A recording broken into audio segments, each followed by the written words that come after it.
যখন রজনার পদ ছিল না তখনও রজনা মাঠে ময়দানেই ছিল। আর টিএমসি থেকে সাসপেন্ডেড করার একমাত্র ক্ষমতা আমার মনে হয় শুধুমাত্র মমতা বন্দ্যোপাধ্যায়ের, অভিষেক বন্দ্যোপাধ্যায়ের রয়েছে। সুতরাং মমতা বন্দ্যোপাধ্যায়, অভিষেক বন্দ্যোপাধ্যায় আমাদেরকে সাসপেন্ড করেননি, টিএমসিপি থেকে সাসপেন্ডেড, টিএমসি থেকে নয়। তো এখনো পর্যন্ত মাঠে ময়দানে রয়েছি আমরা। আচ্ছা, আপনাদের শর্ট ফিল্মের কি খবর, সেটা নিয়ে কিছু ভাবলেন? সামনে আসবে? ডেফিনেটলি সেটা নিয়ে নিশ্চয়ই কোনো না কোনো চমক তো রয়েছেই, কারণ হার কার জিতনে वालों को बाजीगर कहते हैं। তো সেই জায়গায় দাঁড়িয়ে কিছু না কিছু ভালো বিষয়, কিছু না কিছু ভালো চমক তো অবশ্যই আসছে। আপনাদের বিরুদ্ধে কি চক্রান্ত করা হয়েছিল? চক্রান্ত নয়, আমার মনে হয় যে কোথাও না কোথাও গিয়ে একটা কমিউনিকেশন গ্যাপ তৈরি হয়েছিল। চক্রান্ত অবশ্যই নয়, আমি এটাকে চক্রান্ত বলবো না। কমিউনিকেশন গ্যাপটা যদি না হতো তাহলে ভালো হতো, তাহলে আরও বেশি আমরা নিজেদেরকে স্পষ্টভাবে তুলে ধরতে পারতাম, সেই আশাই আমরা রেখেছিলাম। কল্যাণ ব্যানার্জি আর টিএমসি প্রেসিডেন্ট নিয়ে যে বিতর্ক হয়েছিল, কি বলতে চান তা নিয়ে? না, আমি এই বিষয় নিয়ে বিশ্বাস করুন কিছু বলতে চাই না, কারণ আমি টিএমসিপির এই মুহূর্তে কেউ নই, আমি বদার্ডও নই টিএমসিপি নিয়ে, কারণ আমি পদ নেই আমার, আমি টিএমসি কর্মী, আমি তৃণমূল কংগ্রেসের কর্মী, তৃণমূল ছাত্র পরিষদের পদ আমার নেই। তো সেই জায়গায় দাঁড়িয়ে আমি কেন এই বিষয় নিয়ে এই মুহূর্তে মন্তব্য করবো? আমি বদার্ডই নই, মন্তব্য করার জন্য বদার্ড হওয়া দরকার, আমি বদার্ড নই। আচ্ছা, আপনিও কি মনে করেন যে তৃণমূল সভাপতির পরিবর্তন দরকার? একজন কর্মী হিসেবে হলেও কি মনে করছেন সেটা? দেখুন, আমার মনে হয় যে এই বদলটা দরকার কি দরকার নয়, সেটা অবশ্যই বড়রা আরও বেশি ভালো বুঝতে পারেন। কিন্তু যেহেতু আপনি আমাকে প্রশ্ন করেছেন, বদল মানে বদলে দেওয়া এরকম ব্যাপার নয়। একটা পদে একজন যদি অনেক দিন দীর্ঘদিন থাকে, স্বাভাবিকভাবেই তারও এক্সপেকটেশন থাকে সে একটা অন্য ভালো জায়গায় যাবে, শিফট হবে, সবারই আপগ্রেডেশন থাকে, এবং বাকিদেরও ইচ্ছা থাকে যে তারা ওই পথটায় আসবে বা ওই পথটায় আসীন হবে। তো এই জায়গায় দাঁড়িয়ে এটা তো এক্সপেকটেশনের জায়গা, সবারই এক্সপেকটেশন থেকে আপগ্রেডেশনের। আমার মনে হয় সভাপতিত্বে বর্তমান যিনি সভাপতি তিনি প্রায় দীর্ঘ 6 বছর থেকেছেন এবং পারদর্শিতার সঙ্গে হয়তো থেকেছেন। তো আমার মনে হয় তার একটা আপগ্রেডেশনের দরকার রয়েছে। এবার তার ওই যে ভ্যাকেন্ট স্পেসটা যখন তৈরি হবে, সেখানেও নিশ্চয়ই তৃণমূল ছাত্র পরিষদের দক্ষ নেতৃত্ব যারা রয়েছে, যারা দক্ষতার সঙ্গে এই বিগত 3 মাস কাজ করেছিল, সোশ্যাল মিডিয়া খুললেও দেখা যাবে, যাদেরকে মাঠে ময়দানেও দেখা যাবে, নিশ্চয়ই তাদেরকেও সেই জায়গায় সেই পদে বসানো দরকার। আমার মনে হয় সবারই আপগ্রেডেশন থাকা উচিত।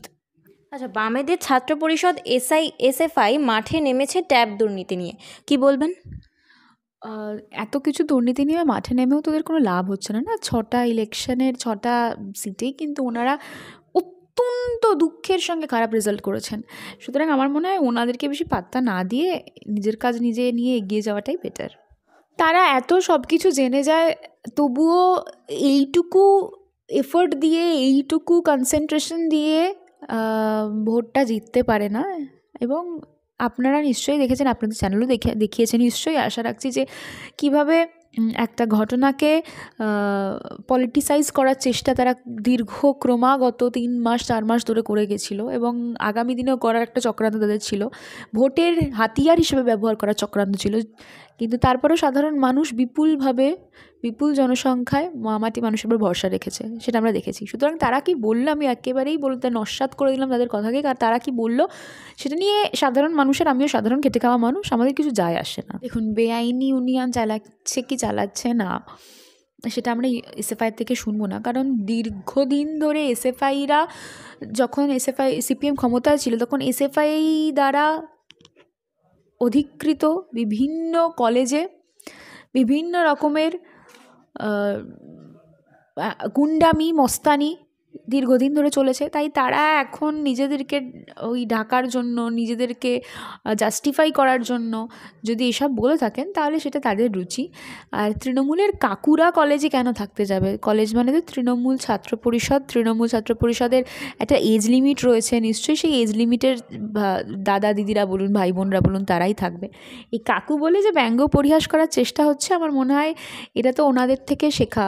আগে বলা হতো যে সাদা চুল সাদা দাড়ি তারাই হচ্ছে সবাই কমরেড, মানে কমরেডরা দেহত্যাগ না করলে পদত্যাগ করা যায় না, এটা আমরা ছোটোবেলায় শুনেছিলাম। তো তারা অনেক বেশি ভালো জানবে যে কাকু কালচারটা, টিএমসিপিকে সেটা নিয়ে বলতে হবে না। অভিষেক ব্যানার্জি রদ বদল করতে চলেছে, 26 কি তাহলে আপনাদেরই হচ্ছে? আমার মনে হয় সেটা কী বদল হচ্ছে কি বদল হচ্ছে না মিটিংয়ের পর আমরা বুঝতে পারবো। এটা তো উচ্চ নেতৃত্বের একটা মিটিং, এই বিষয়ে আমার মনে হয় তাদের উপর ছেড়ে দেওয়াই বেটার, কারণ আজকেই তাদের একটা মিটিং রয়েছে। দিদি এবং অভিষেক বন্দ্যোপাধ্যায় সবাই মিলে, সব নেতৃত্বরা মিলে একটা মিটিং করছে।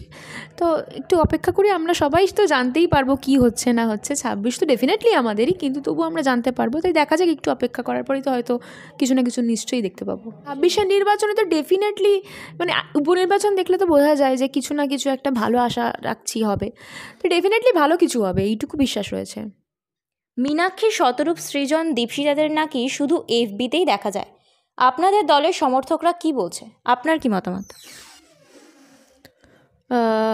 100% এফবিতে দেখা যায়, এবং কিছু কিছু ফুটেজ খাওয়ার আন্দোলন যেগুলো হয় সেখানে দেখা যায়। তবুও এখন ফুটেজ খাওয়ার আন্দোলন বলে আমি কোনো আন্দোলনকে ছোটো করব না, এটা আমার রুচির সঙ্গে যায় না, আমার বক্তব্যের সঙ্গে যায় না।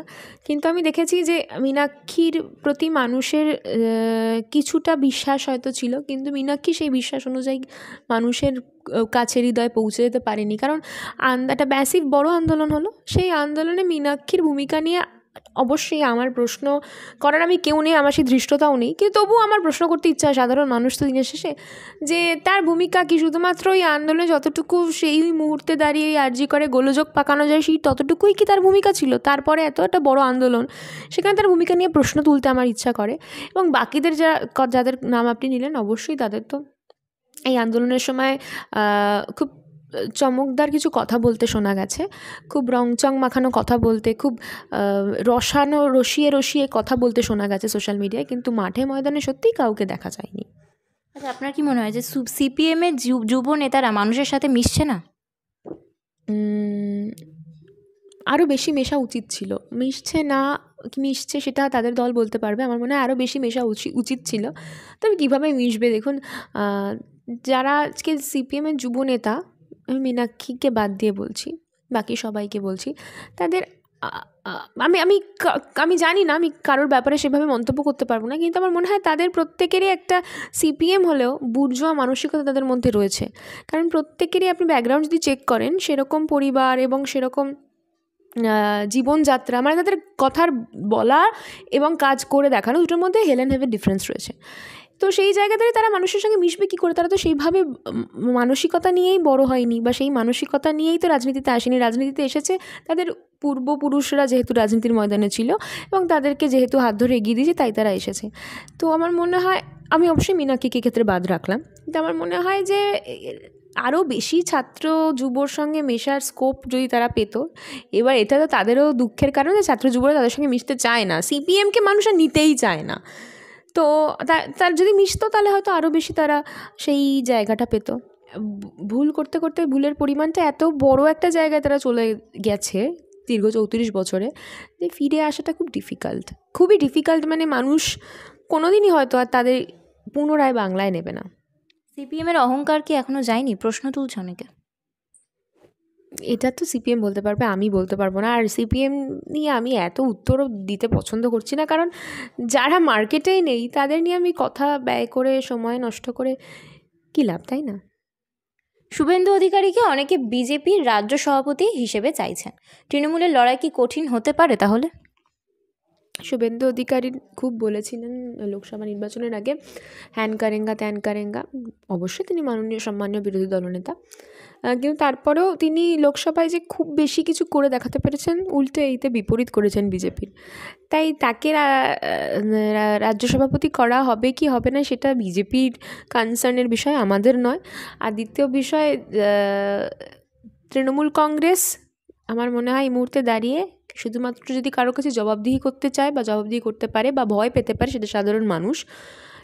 তাই সাধারণ মানুষই এই ডিসিশনটা নিক। আমার মনে হয় এই নিয়ে তৃণমূল কংগ্রেসের ভাবার কিছু নেই, সাধারণ মানুষকে নিয়ে ভাবলে মনে হয় আরও বেটার হবে।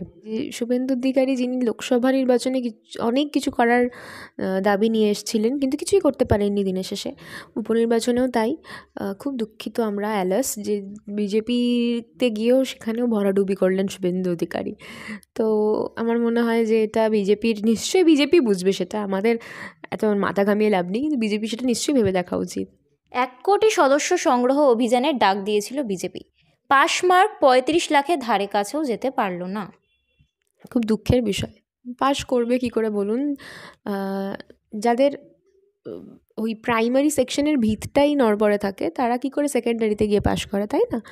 তো প্রাইমারি সেকশনের ভিতটা শক্ত করা আমার খুব মনে হয় যে জরুরি। তারপরে তো secondary, higher secondary, college, university. Dilip ঘোষের মুখে অভিষেক ব্যানার্জির প্রশংসা, দল বদল করতে পারে বলে মনে হয়? আমিও শুনে খুব অবাক হয়েছিলাম। তবে দেখুন, এটা তো পলিটিক্যাল সৌজন্য। তো আমার মনে হয় যে এক্ষেত্রে দিলীপবাবু, উনি আমার থেকে অনেক বড় বয়োজ্যেষ্ঠ। উনি বিগত দিনে কি করেছেন কি করেননি আমি সে বিষয়ে আলোচনা করতে চাই না, কিন্তু এই যে কথাটা উনি বলেছেন আমার মনে হয় এটাই রাজনৈতিক সৌজন্যতা। এই সৌজন্য আমার মনে হয় আগামী দিনে প্রত্যেকটা প্রজন্মের থেকে প্রজন্মে ছড়িয়ে দেওয়া উচিত। এই যে আমরা একে অপরের নামে এত নোংরা নোংরা মন্তব্য করি, একে অপরের চরিত্র হনন করি, পার্সোনাল লাইফ নিয়ে কথা বলি, যতই বিরোধী দলনেতা হোক, বিরোধী দলনেত্রী হোক, বিরোধী দলকে সমর্থন করুক, তারপরে আমাদের যে রুচিটা এটা দিনে দিনে দিনে দিনে আরও নিচে চলে যাচ্ছে। আমার মনে হয় দিলীপ ঘোষ এই যে অভিষেক বন্দ্যোপাধ্যায় সম্পর্কে যে কথাগুলো বলেছেন, এটা সত্যি একটা রাজনীতির ময়দানে একটা সেটমার্ক, যেখানে এরকম মন্তব্য বিরোধী দলনেতা সম্পর্কে কেউ করছে, এটা আগামী প্রজন্মেরও শেখা উচিত। বাহুবলী সিনেমাটা দেখেছো তো? বাহুবলী সিনেমায় এরকম একটা সিন ছিল, এবং তারও বাহুবলীরও আগে যদি আমি চলে যাই, হীরক রাজার দেশ মনে আছে তো? তো ওই দড়ি ধরে মারো টান, রাজা হবে খান খান, সেটাও আমার মনে হয় না বেশি দেরি রয়েছে। তবে রাজ্যপাল নিয়ে আমি বলার কে? আমি একজন নগণ্য সাধারণ মানুষ, আমি রাজ্যপাল নিয়ে বলার কেউ নই। কিন্তু তাও দিনের শেষে আমার বড্ড হাসি পায়, কারণ ওই মানুষটা এত অ্যাটেনশন সিকার, তবুও কেউ অ্যাটেনশন দিচ্ছে না। সত্যি খুব হাসি পায়, হাস্যকর একটা বিষয়।